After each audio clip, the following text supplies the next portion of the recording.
நம்முடைய வாழ்விலே நாம் சந்திக்கிற நன்மை தீமை எல்லாவற்றுக்கும் யார் காரணம் என்று கேட்டால், இதோ பக்தன் கொடுக்கிற வார்த்தையை நாம் சிந்தித்து பார்க்கும்போது நம்மை சீர்படுத்திக் கொள்ள, சரிப்படுத்திக் கொள்ள அது உதவியை செய்யும் என்பதில் சந்தேகமில்லை. சங்கீதம் 97:11. நீதிமானுக்காக வெளிச்சமும் செம்மையான இருதயத்தாருக்காக மகிழ்ச்சியும் விதைக்கப்பட்டிருக்கிறது.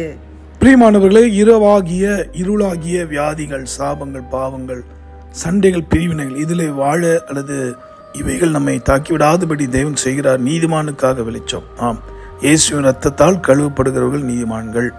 இந்த வார்த்தையை கேட்கிற அன்பர்களை, இதுவரைக்கும் இந்த அனுபவம் இல்லைன்னா ஆண்டவராக இயேசுவிடத்திலே வேண்டிக் கொள்வோம். அவர் நம்மை நீதிமானாக்க வல்லவராய் இருக்கிறார். செம்மையான இருதயம் உள்ளவர்கள், இது ரொம்ப அற்புதமான வார்த்தை. நீதிமானாய் மாறினாலும் இருதயம் முற்றிலும் தேவன் விரும்புகிறவை கனி கொடுக்கிற அனுபவத்தில் செல்லாத பட்சத்தில் அந்த இருதயத்தில் கோணலும் பலவிதமான துர்மாக்க காரியங்களும் வர வாய்ப்பு உண்டு. அதனால தான் செம்மையான இருதயம். அப்படிப்பட்டவங்களுக்கு மகிழ்ச்சியும் விதைக்கப்பட்டிருக்கு. இன்னைக்கு துன்பத்துக்கும் மகிழ்ச்சிக்கும் நம்முடைய இருதயம் தான் காரணம் என்பதை புரிந்து கொள்ளுங்கள்.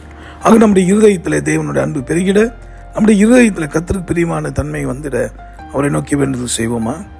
அன்புள்ள ஆண்டவரே, இந்த நாளில் என்னோடு சேர்ந்து ஜெபிக்க அத்தனை பேருக்கும் ரட்சிப்பின் அனுபவத்தை தாரும். விசேஷமாக ரட்சிக்கப்பட்டவன் சொன்னாலும் ஜீவியத்தில் மாற்றம் உண்டாகி, சுபாவத்தில் மாற்றம் உண்டாகி ஆண்டவரே மகிழ்ச்சியை பெற்றுக்கொள்ள அருள் தாரும். இயேசுவின் நாமத்தை பொறாமை, வன்கங்கள், இருதயத்திலே காணப்படக்கூடிய தவறான அருவருப்பான காரியங்கள் எண்ணங்கள்லாம் மாற்றி இயேசுவின் அன்பினால் நிரப்ப வேண்டுமா ஜெபிக்கிறேன். காத்துக்கொள்ளும் இயேசு மூலமா ஜெபிக்கிறோம் எங்களால பிதாவே, ஆமென். உங்களுக்காக திருப்பல் நின்று ஜெபிக்கிற உங்கள் சகோதரன் மணியர். God bless you.